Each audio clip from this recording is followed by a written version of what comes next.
Good evening everyone and welcome to दादों की पंचायत पर ब्रश किया गया। तो आज के जो हमारे गेस्ट हैं वो है डॉक्टर मिलन सिंह माली, जो एक लीडिंग पीडियोडोंटिस्ट हैं कोटा राजस्थान से, और इन्हें 8+ इयर्स एक्सपीरियंस है इस फील्ड का। इन्होंने अपनी बीडीएस और MDS prestigious army college of dental sciences से किया है, जो हैदराबाद में है। और ये बहुत ही प्यारी स्माइल्स क्रिएट कर रहे हैं। ये फाउंडर भी हैं नमोदंता ग्रुप ऑफ क्लिनिक्स के, एंड इसी के साथ साथ ये ISPPD Indian Society of Paediatric and Preventive Dentistry और South Asian Society of Paediatric and Preventive Dentistry के एक्टिव मेंबर भी हैं। So let's welcome our guest.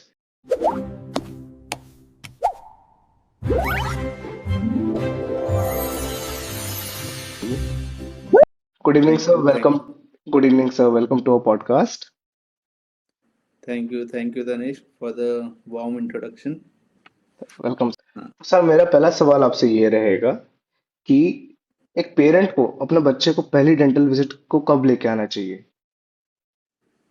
see, even अगर बच्चे की बात करें तो इट्स नॉट इम्पॉर्टेंट कि बच्चे के दांत होने चाहिए तभी हमें डेंटल विजिट चाहिए।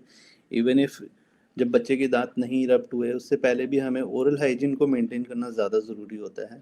सो hmm. Before the teeth has erupted, I would advise के पेरेंट्स एक बार एटलीस्ट डेंटिस्ट के पास विजिट करें, सो डैट हम उनको गाइड कर सकें कि किस तरह से एग्जैक्टली उनको ओरल हेल्थ की टेक केयर करनी है। Okay sir, thank you sir. तो सर, बहुत सारे पेशेंट्स आते हैं आपके पास, बहुत सारे बच्चे आते हैं, तो क्या प्रॉब्लम आ सकती है एक दूध के दांत में? What problems that can arise in a milk teeth? See if we see कि प्रॉब्लम्स क्या क्या आती है, अगर जर्नलाइज कर दी जाए तो most common problem is pain. जब हम्म। बच्चों को दर्द होता है तभी पेरेंट्स मोस्टली कंसर्न्ड होते हैं। सो हम्म। पेन एंड कभी कभी स्वेलिंग केस हो जाते हैं बच्चों के, तब मोस्टली पेरेंट्स लेके आते हैं। बट अगर मैं एज के अकॉर्डिंग अगर इसको डिवाइड करूँ, हम्म। सो अकॉर्डिंग टू एज बच्चों की जो प्रॉब्लम्स होती है ओरल कैविटी से रिलेटेड, वो अलग अलग होती है। Hmm. Like at the age of 1 year अगर हम माने तो बच्चों के जस्ट टीथ इरप्ट हो रहे होते हैं। So at that time teething issue आता है। जस्ट दे फील लाइक कि बहुत ज़्यादा इरिटेशन होता है बच्चों को। They are very small to express anything, तो उनको इरिटेशन होता है जब टीथ इरप्शन होता है। So at the age of 1 year मान लो कि ये टीथिंग वाला इशू आता है। Hmm. After that, due to nocturnal feeding अगर हम देखें, नाइट टाइम फीडिंग जो होती है मदर की, उसकी वजह से बहुत अर्ली कैविटीज़ के साइन हमें फ्रंट टीथ पे देखने को मिलते हैं। Mostly okay sir. Parents complain करते हैं इनके स्टार्टिंग से ही ऐसे दांत आए हैं। हम्म। सो हमें ये देखने को मिलता है कि बहुत अर्ली साइन ऑफ कैविटीज़ भी हमें मिलते हैं, बट बहुत अर्ली एज पे वो पेन जैसी प्रॉब्लम नहीं देते। तो by the age of 3 year to 4 year अगर वो चीज़ और प्रोग्रेसिव हो जाती है, in that hmm. Scene scenario हम देखते हैं कि वो माइल्ड पेन के साथ कंप्लेन करते हैं कि ये बच्चा थोड़ा थोड़ा यहाँ पे पेन बताता है, पीछे पेन बताता है। अगर इसको और ज़्यादा इग्नोर कर दिया जाए तो by the age of 6 to 7 years बच्चे पेन के साथ आते हैं। अगर चीज़ें बहुत ही ज़्यादा इग्नोर की गई है, देन वी माइट सी कि कुछ कुछ स्वेलिंग केस के साथ आते हैं कि सूजन आ गई है, इतना ज़्यादा हम्म। दिक्कत। तो सर, मतलब आप ये कहना चाह रहे हैं कि बच्चे जब से दांत नहीं आए हुए होते तब से उनको केयर करनी स्टार्ट करनी पड़ती है, और डेफिनेटली जब टीथिंग हो रही होती है, जब बच्चे के दांत आ रहे होते हैं, तब तो और ज्यादा केयर करनी पड़ती है, क्योंकि वो बहुत डेलिकेट होता है उस वक्त दांत। And right. नॉकटर्नल फीडिंग, जैसा आपने कहा, नाइट टाइम फीडिंग होती है, उसके कारण भी केरीज के चांसेस बढ़ सकते हैं। तो राइट। सर, मतलब मेरा एक और क्वेश्चन था आपसे कि अगर मिल्क रह जाए टीथ के अंदर, मतलब आप जब नाइट टाइम फीडिंग करवा रहे हैं एंड आपने अगर चाइल्ड का माउथ वॉश नहीं करवाया है या फिर मुंह नहीं धोया है, तो उससे केरीज के रिस्क कितने परसेंट बढ़ सकते हैं? See, the main problem is कि nocturnal feeding is not a problem, but कि जब हम फीडिंग करवा देते हैं उसके बाद उस जगह को क्लीन रखना ज़्यादा इम्पोर्टेंट होता है before the child sleep. We just need to make sure कि उसका जो टीथ का एरिया है वहाँ पे एटलीस्ट कोई मिल्क के फ्रेगमेंट्स ना बच जाए। सो आई हम्म। वुड एडवाइस कि ऐसे टाइम पे just take a gauze piece and just before sleeping wipe it off on all the teeth. Just हम्म। अगर हम उसको वाइप कर दे सोने से पहले, just take hardly 5 to 6 seconds. Just wipe हाँ it off and everything is clean, which will make sure कि आपके oral cavity neat and clean है, वहाँ पे कोई भी remnants नहीं रहते, because bacterial load is everywhere, even in a healthy person bacterial load हमेशा रहता है oral cavity में. So we should make sure कि कोई भी ऐसा fragment या फिर particle of milk ऐसा वहाँ ना हो जो कि cavity create करने में. हाँ। तो सर आपके पास पेशेंट्स आते हैं, बहुत सारी पेन की कंप्लेन लेके आते होंगे, बहुत सारे एक केरीज की कंप्लेन लेके आते होंगे। तो सर अगर ये दांत, अगर बहुत से लोग ये सोचते हैं कि दूध के दांत है, गिर जाएंगे, वापस नहीं आ जाएंगे।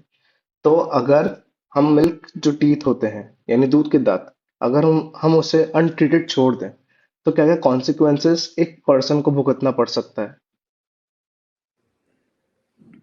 सी अगर पीडियाट्रिक एस्पेक्ट से हम देखें, बच्चों के एस्पेक्ट से हम स्टार्ट करें चीज़ें देखना, तो the main important cheese is functional चीज़ें जो प्रॉब्लम देती है. Teeth is actually very much important for the digestion. अगर हम देखें 40% of the digestion occurs in the mouth only during the mastication. अगर आपके दांत ही नहीं रहेंगे तो आप उतने एफिशिएंटली च्यू नहीं कर पाओगे फूड को. Hmm. The same work has to be done by our digestive system. तो वो आपकी डाइजेस्टिव ट्रैक के लिए ज़्यादा दिक्कत देगा. इंस्टेड के अगर आपके टीथ होंगे तो आप ज़्यादा अच्छे से टीथ को वो खाने को डाइजेस्ट कर पाओगे. हम्म। सेकंड चीज़, बच्चे आपको ये नहीं बताएंगे कि स्कूल में अगर किसी बच्चे के फ्रंट टीथ टूटे हुए हैं, हम्म। दे विल नॉट टेल कि मेरे सामने से जो बच्चे थे वो मेरे पे हंस रहे थे. सो ये साइकोलॉजिकल इम्पैक्ट डालता है बच्चे पे, but he can not express everything कि अब उसने स्माइल करना छोड़ दिया है सोशली जस्ट बिकॉज कि बाकी हम्म। बच्चे हंस. He can not express that thing to like you. Peer pressure. Right. So वो चीज़ें ऐसी है कि वो आपको बताएगा नहीं शायद, बट दीज हाँ। Things affect the child. So it is actually important functionally भी सोशली भी, जो बहुत इम्पोर्टेंट बना देता है कि टीथ को बचाया जाए. वैसे भी सर हम लोग हमारे इंस्टाग्राम पेज और यूट्यूब चैनल के थ्रू हम लोग ट्राई कर रहे हैं कि इस अवेयरनेस को बढ़ाई जाए। एंड आप जैसे गेस्ट जैसे आते हैं, एंड ये अवेयरनेस और अच्छे से परफॉर्म कर पाते हैं हम लोग, एंड ये ऑथेंटिकेट हो जाती है एक बार के लिए कि हाँ एक बड़ा आदमी बोल रहा है कि how to manage the teeth. मेरा नेक्स्ट क्वेश्चन आपसे होगा, वैसे भी हम लोग जैसे कि चॉकलेट्स खाते हैं, चिप्स खाते हैं, तो ये दांतों पर क्या रियली इफेक्ट भी करती है? सही, चॉकलेट की अगर हम बात करें, यस डेफिनेटली चॉकलेट में शुगर कंटेंट बहुत ज़्यादा होता है. It hmm. Might affect, but the thing is it is not the only reason जो कि एक्चुअल में कैविटीज़ करवा रही है. सही. हाँ। तो अगर आप बस मेक श्योर करो कि आफ्टर हैविंग अ चॉकलेट अगर आपने अच्छे से माउथ रिंस किया है एंड कोई भी remnant of chocolate is not there on the teeth, तो वो आपको इतना इफेक्ट नहीं करने वाली है. सो अगर मैं बात करूँ कि ओनली कैविटीज़ क्यों हो रही है, तो एक्चुअल में if we go according to the definition, cavities actual में मल्टीफैक्टोरियल है, जो कि बहुत सारे रीजंस की वजह से हो सकती है. It's hmm. Not only because of the sugar diet. It can be because of genetic, hereditary, can be deficiency of vitamin, जिसमें vitamin B and vitamin D का बहुत बड़ा रोल रहता है. सो हम्म। अगर बच्चे की डाइट अच्छी नहीं है तो भी ये कॉज कर सकता है. सेकेंडली, अगर बच्चा एक्चुअल में ही ओरल हाइजीन मेंटेन नहीं कर रहा है, ब्रशिंग नहीं कर रहा है, कोई भी हम्म। खाना वाना खाने के बाद नाइट में ब्रशिंग नहीं कर रहा है, हम्म। एंड शुगर डाइट बहुत ज़्यादा है, फास्ट फूड्स बहुत ज़्यादा लेता है, तो that might be a reason. And कभी कभी कंडीशंस ऐसी होती है जिसमें कि even after keeping all the oral hygiene measures, hmm. Genetically and congenitally ऐसे कुछ कुछ डिफेक्ट्स होते हैं जो कि आपके outer layer of the teeth को बहुत ही फ्रेजाइल बना देते हैं, जो बहुत ही जल्दी ब्रेक हो जाती है and might lead to attraction of the bacteria which can cause cavities. Okay sir. तो आपने जैसे बोला कि कुछ डाइट के कारण हो सकता है, हेरिडिटी के कारण हो सकता है, या फिर जेनेटिक्स में ऐसा कुछ है जिसके कारण केरीज की जो कंडीशन है वो वैसे अट्रैक्ट करके रखी हुई है। तो सर इसको प्रिवेंट करने के लिए भी कुछ डाइट होती होगी, मतलब कुछ ऐसा खाना कि जिससे हम केरीज को प्रिवेंट कर सकें बहुत हद तक। सी वी कैन नॉट रेस्ट्रिक्ट. अगर मैं आपको फ्रैंकली बताऊं तो if we go according to the books and all, there are lots of things we see and we can guide the parents also, but the reality is we cannot force the child कि आपकी restricted diet यही होनी चाहिए. Let hmm them eat what they want, and सबकी staple diet अलग होती है. If we see south में राइस बहुत ही प्रीडोमिनेंटली खाया जाता है, हम्म नॉर्थ में रोटी खाई जाती है, सो हर जगह की डाइट अलग है. So let hmm them eat what they want, and जो उनकी एरिया है उसके अकॉर्डिंग उनकी डाइट डिफरेंट हो सकती है, and let them eat. So we can not guide कि आप एग्जैक्टली यही खाओ. वी कैन डेफिनेटली से कि आप विटामिन डी रिच फूड खा सकते हो, विटामिन B12 रिच फूड खा सकते हो. B12 मोस्टली आपके नॉन वेजिटेरियन डाइट से मिलता है, हम्म ठीक है. तो जो नॉन वेज वाले डाइट्स होगी वो ज़्यादा प्रिफरेबली उनके लिए B12 कंजम्पशन अच्छा रहता है. And hmm D, vitamin D के एब्जॉर्प्शन की अगर हम बात करें, सो विटामिन डी एब्जॉर्प्शन का अगर हम देखें तो मोस्टली जो मॉर्निंग आवर्स होते हैं, लाइक हम्म 10 to 10 के अराउंड जो टाइम होता है, वी वांट कि एटलीस्ट बच्चों का सन एक्सपोजर रहे तो ज़्यादा अच्छा रहेगा. We hmm advise at least 20 minutes of exposure of sun is important, hmm जिसकी वजह से विटामिन डी एब्जॉर्प्शन होगा, which is actually studied result जिसमें हमें शो किए गए हैं कि that is very much important for the remineralization of the teeth, okay. तो मिनरलाइजेशन. तो अगर मैं बात करूं, बच्चों जाओ 10 बजे खेलो कूदो और ऐश करो, 20 मिनट ही, और बाहर का खाना राइट. बंद करो, बाहर का जंक फूड पे कंट्रोल करो. पेरेंट्स से मेरी यही रिक्वेस्ट रहेगी, बच्चों को खेलने दिया करो. ठीक है. यस, वेरी इंपॉर्टेंट हाँ सर. कि हमें एक एक्सपोजर मिले, बिकॉज अगर हम फुल टाइम अपना घर में ही निकाल रहे हैं एंड बच्चों की फिजिकल एक्टिविटी पे हमें टाइम नहीं मिल रहा है, but the morning hours are very important, जो हाँ. कि एज अ फिजिकल एक्टिविटी भी काम करेगा एंड द विटामिन एब्जॉर्प्शन के लिए भी बहुत अच्छा है. तो hmm. Definitely inculcate this at a bigger level. हाँ. तो सर मेरा एक नेक्स्ट क्वेश्चन आपसे ये है, एज अ पेरेंट हमें पता है कि हमारा चाइल्ड कुछ भी खा रहा है, कुछ भी मतलब अच्छे से ब्रश नहीं कर रहा है, बट बीइंग अ पेरेंट हमें भी ध्यान रखना पड़ता है कि उसके दांत कहीं सड़ तो नहीं रहे, या उसको कोई राइट. प्रॉब्लम्स तो नहीं आ रही. तो क्या अर्ली साइंस हो सकते हैं जो हम सीख करके एक डेंटिस्ट को कर सके, हम लोग कि हम जाएं उस डेंटिस्ट के पास या किसी भी डेंटिस्ट को हम अप्रोच कर सके? डेफिनेटली अगर हम देखें इसको, तो मोस्ट कॉमनली अगर पेरेंट्स देखते हैं तो टीथ का कलर दे कैन डिफरेंशिएट कि what's the colour of the teeth. Mostly hmm बच्चों के वाइट कलर के टीथ होते हैं अगर जनरलाइज बात करें हम्म तो वाइट कलर के टीथ है. अगर हम बहुत ही अर्ली साइंस की बात कर रहे हैं, तो बहुत अर्ली साइन में हमें ये दिखता है कि धीरे धीरे जो टॉप मोस्ट लेयर होती है दांत की वो चिप ऑफ होना शुरू हो जाती है. हम्म तो पेरेंट्स जैसे at the age of 1 year, 1 to 1.5 year पे ये कंप्लेन करते हैं कि इसके जो फ्रंट टीथ है वो धीरे धीरे धीरे धीरे डीके हम्म हो रहे हैं, but they might not complain of pain at that time. Hmm उस टाइम दर्द नहीं होता है, ठीक है. हम्म बिकॉज अगर हम दांत को देखें तो दांत में 3 टाइप की लेयर होती है. एक टॉप मोस्ट लेयर होगी, उसके बाद सेकंड लेयर होगी जो उसको हम्म बचाएगी, एंड उसके अंदर जाके हमारा जो नर्व्स वाला पार्ट होता है वो हम्म. इम्पोर्टेंट. तो अनटिल हाँ. Unless the cavity is reaching till the centre core of the teeth, तब तक हम्म बच्चे को उतना दर्द नहीं होगा कि वो आपको बताएगा. हम्म सो अर्ली साइन में अगर हम देखें तो जो वाइट कलर की लेयर होती है दांत की वो चिप ऑफ होना शुरू हो जाती है. At hmm that time you can see कि यस ये अलार्मिंग साइन है. हम्म सेकेंडली अगर थोड़े और बड़े बच्चों की बात करें, तो हम्म अगर हम देखें कि बच्चे जैसे टेलीविज़न टाइम बहुत ज़्यादा होता है, स्क्रीन टाइम बच्चों का, तो they keep on keeping their food on one side and they are just watching the serials and all. तो हम्म उसकी वजह से धीरे धीरे क्या होता है वहाँ पे स्टैगनेंट ऑफ द सबस्ट्रेट रहता है, जो भी खाना वाना है एक तरफ पे लॉज रह जाता है. एंड अगर अच्छी ओरल हाइजीन मेंटेन नहीं की गई then it might lead to cavities. अब पेरेंट्स को कैसे पता चलेगा? At least before sleeping they can see the oral cavity. एक बार उसमें देखिए कहीं पे खाना फंसा हुआ दिख रहा है, इट्स अर्ली साइन कि वहाँ खाना फंस रहा है, it means there is a cavity. Hmm जो बहुत ही early age, early starting stage पे आपको पेन नहीं देगी, बट अगर वो खाना वहाँ रुक रहा है इट्स अ साइन कि आपको डेंटिस्ट को विजिट करना चाहिए. Okay. Thank you third sir. Sign अगर हम माने तो बच्चा खुद आपको पेन बता देता है कि दर्द हो रहा है, it means you should visit. Fourth is alarming sign, जब कहीं ब्लीडिंग गम्स दिख रहा है कि बच्चा ब्रश कर रहा है और ब्लीड आ रहा है, it means you should visit. Thank you sir. तो एज पर जस्ट जितना भी आपने मेरे को बताया है, तो बच्चों को टीवी कम देखनी चाहिए, खाते वक्त तो टीवी मतलब नहीं देखना चाहिए। उसके हिसाब से अगर हम बात करें, बहुत सारी हैबिट्स होती है जैसे माउथ ब्रीदिंग, टंग थ्रस्टिंग जैसे होती है, या फिर अपने को थंब सकिंग की हैबिट हो, तो वो आगे जाके जॉ को कैसे कैसे अफेक्ट कर रही है? See there are lots of habits, अगर हम बच्चों में बात करें तो starting from the nail biting, thumb hmm. Sucking, tongue thrusting, a lot of habits are there, hmm. And every habit has its consequences।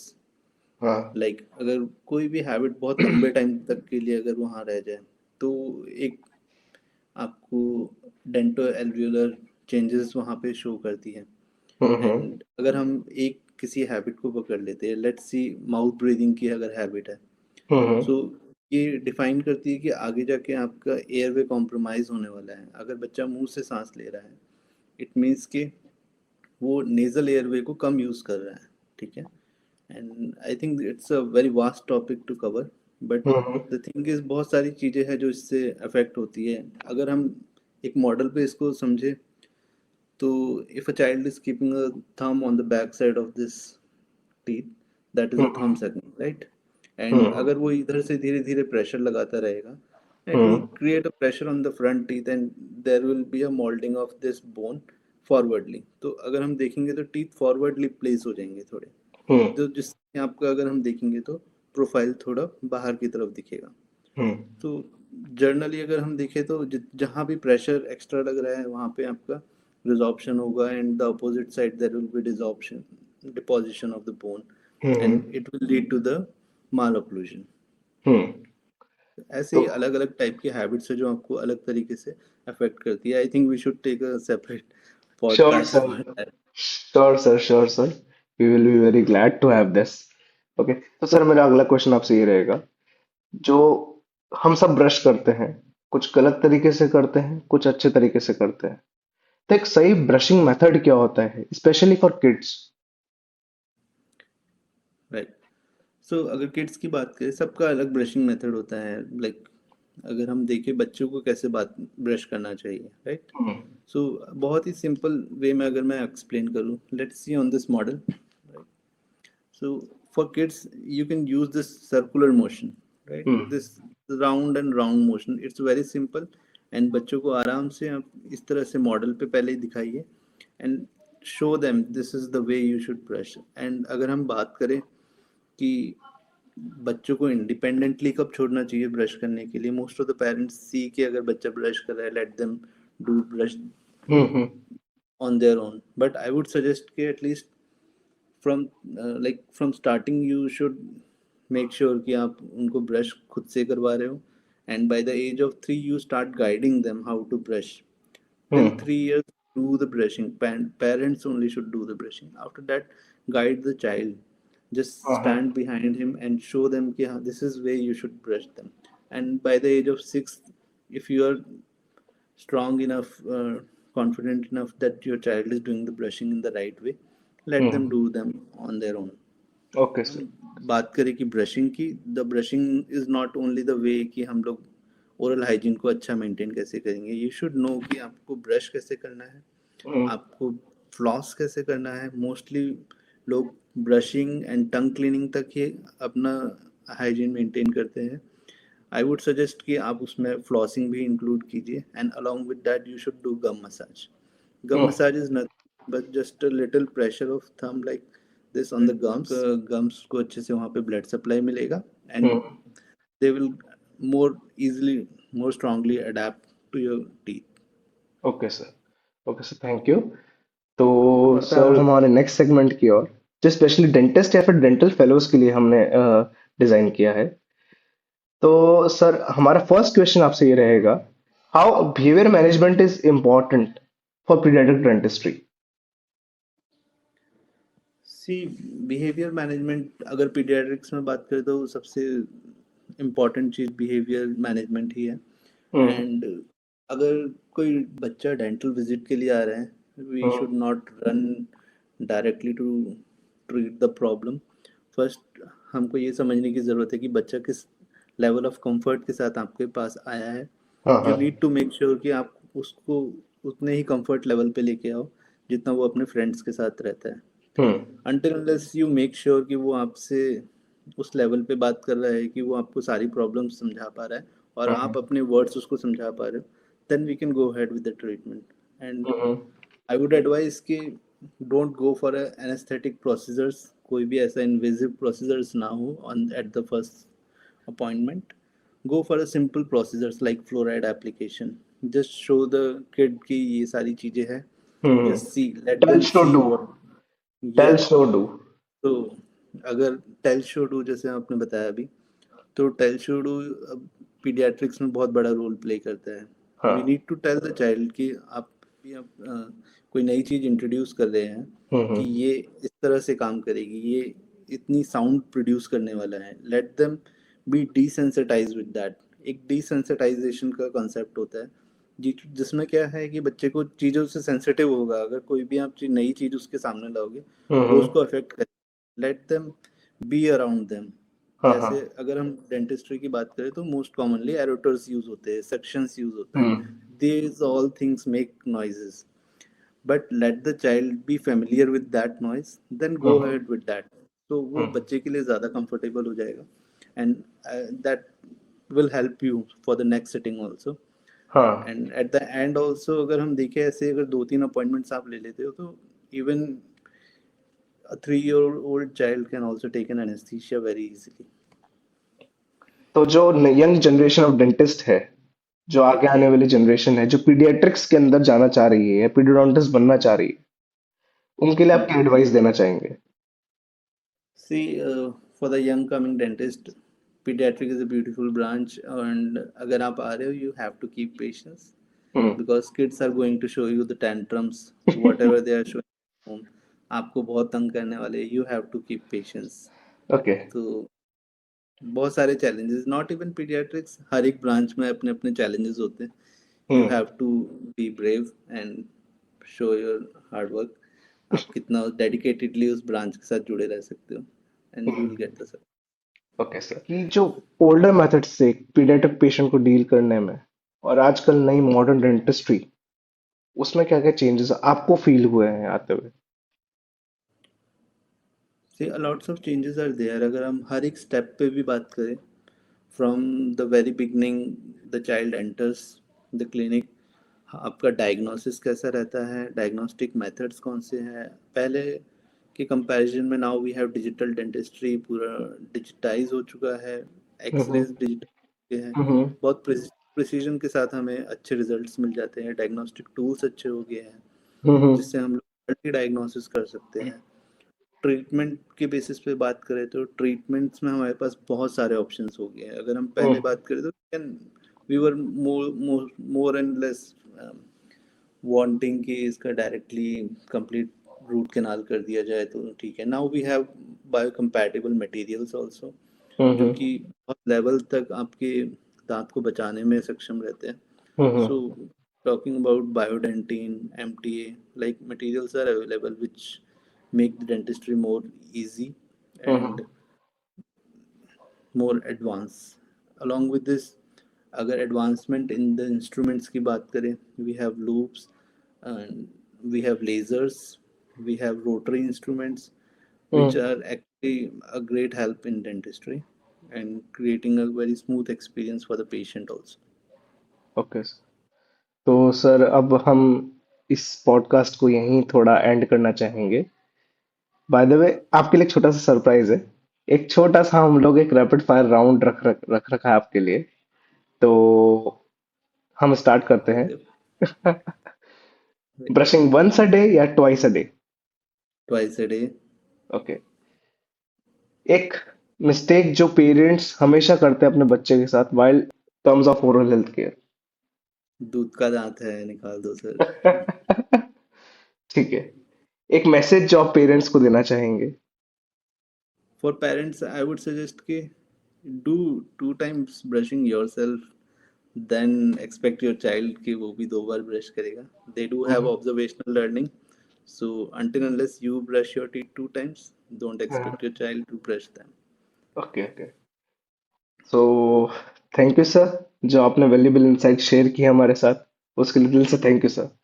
आपने मिल्क टीथ और dental care की इंपॉर्टेंस को इतनी क्लैरिटी से एक्सप्लेन किया है, जो पेरेंट्स और स्टूडेंट्स दोनों के काम आएंगी। तो Thank you, Tanishq, and I would really appreciate this hard work and ये थैंक यू नई सर। चीज़ जो introduce की है, and you have created a new platform for the new dentist also, so that thank you and sir. not for the dentist, for the general population एक अच्छा educative platform होगा जहाँ पे आपको at least the latest things which are available in dentistry hmm. updated रखेंगे. So thank you, Tanishq. Thank you sir, thank you sir. तो अगर आपको ये पॉडकास्ट पसंद आई हो, तो आप इसे लाइक कीजिए, सब्सक्राइब कीजिए इस चैनल को, एंड ऐसे ही कंटेंट के लिए हमें इंस्टाग्राम और यूट्यूब दोनों पे फॉलो कीजिए। तो मिलते हैं हम हमारे नेक्स्ट पॉडकास्ट में। तब तक के लिए ब्रश किया क्या?